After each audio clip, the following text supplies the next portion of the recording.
Hey, this is Heidi Dawson. If you love all things health and wellness and style of any kind, hang out here with me each week. I'm obsessed with never-ending improvement, and it's all in an effort to help each one of us live a wildly successful lifestyle. Subscribe today so you don't miss a thing. Hi, guys. Welcome to episode 292 of the Wildly Successful Lifestyle Podcast.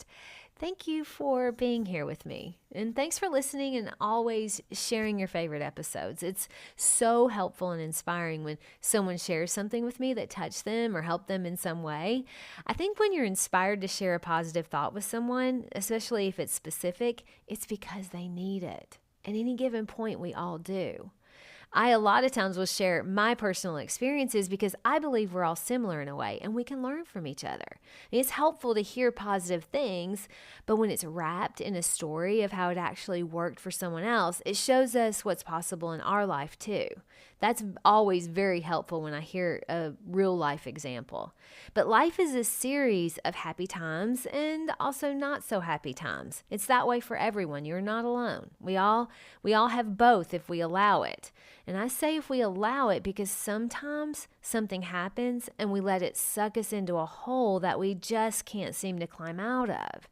If you're stuck in a hole right now, don't give up. It's okay to be sad. Life can sometimes feel very unfair. Life can sometimes seem almost unbearable. I know, this last 2 weeks have been telling me that. I've talked about it a lot in the last couple of episodes, but I've been spending a lot of time with my older sister, Heather, because her husband of 32 years suddenly died of a heart attack this last week. It was so sad for so many reasons. For one, we loved Steve very much. He was a jokester, and he was always either annoying someone or making them laugh. So we loved him for that. But for another reason, he took very, very good care of my sister. You see, she had a stroke at the age of 35. And since then, he has been her caretaker. He has taken such good care of her. Now, she's come a long way and she does pretty well. She's actually pretty independent. But she's not really able to work since her stroke. So it's really a tough situation for her. And of course, for our family as well. And so sometimes in life, we feel like it's just too hard to go on. But those are temporary moments if we let them be. So often it feels like the pain and the sadness will never end and we will never be happy again. We just want it to go away. We don't like feeling that much pain. But feeling it is the only way through it. That energy has to go somewhere, that energy of that emotion. Think of your pain like a cork in the ocean. If you keep grabbing that cork and trying to suppress it and keep it underwater, if you keep pushing it down below the water, it's just going to keep popping up wherever it can. And the further you try to suppress it, the faster it'll pop up. But if you just let the cork do what it'll do at the surface, just let it naturally flow, eventually it'll float away. Because it will naturally just come to the surface, and then it will float away with the waves of the ocean. The energy we use to try to not feel an emotion actually gives that emotion fuel. Things happen in life that cause us pain, and that pain will ease with time. Both of those are true.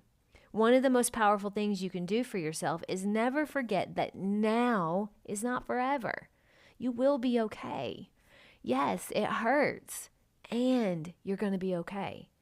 I was sitting early in the morning with my sister, and she was just crying and saying how bad it hurts. And I told her, it's going to hurt, and you're also going to be okay.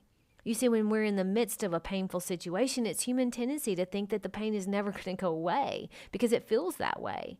Emotions can feel that way, like they're going to be there forever. But now is not forever. Nothing is forever. None of us are forever. Life is completely unpredictable. We believe that someone will be around forever, and then when they aren't, it's shocking for us. But understanding that life is unpredictable, and any one of us could be gone in an instant. That's hard for us to think about, I know, but knowing that actually helps us embrace each moment and also to embrace the people that we love and that are around us as much as we can, enjoying each moment because now is not forever, and that applies to both the good moments and the bad moments. Always remember this too shall pass. So during the days after my brother-in-law died, our entire family was together, and Steve's family came as well. And I watched as my sister had moments of intense sadness and also moments of a bit of happiness. We sat together in the morning and had coffee and cried because he wasn't there with us. And later in that same day, we got outside in the sunshine and played baseball with my nephew and my mom. We laughed because Heather has always been super athletic. And even through her stroke and her grief, she still throws a better pitch than I ever will. You see, she hurts and she's going to be okay. This reminded me of a story I heard. I don't know, I read it or heard it somewhere, but it's about an old donkey. He's old, and he fell into a deep abandoned well. And his owner tried and tried to get him out, but he couldn't. So he thought, well, he would just do the merciful thing, and he decided to just go ahead and bury him. So he started shoveling dirt into the hole. Now, at first, the donkey panicked and was scared. But then he started shaking the dirt off his back as it was coming in. And he noticed when he did that, the ground would get higher. So as the farmer kept shoveling dirt in, the donkey kept shaking it off. Eventually, the ground was high enough for him to be able to get out of the hole. Now, that story could have ended one of two ways. The donkey could have laid down and accepted defeat and been buried. Or he could have used the very thing trying to bury him to work his way out of the hole. The choice was completely up to the donkey, whether he was going to let circumstances defeat him or he would rise above his circumstances even though things seemed impossible. That's why I love that story, is because the choice really was up to the donkey. And my sister has that choice. I've had that choice in the past. You, I'm sure, have had that choice. You may be trying to make that choice right now, but you have to make it.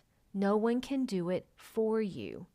You have to make the choice that you're gonna be okay, even though it hurts. It hurts, and you're gonna be okay. My challenge to you this week is to remind yourself, whatever you're going through, you can get on the other side of it. Now, you can't push away the feelings. You're only giving them fuel when you try to push them away. Allow yourself to feel the pain, but keep the thought always in the back of your mind. I know this hurts, and I'm going to be all right. I love you guys. I'll talk to you in a few days. Don't forget to subscribe and share with your friends, because we're just going to keep going bigger and better places together, and I love that about us. Talk to you in a few days.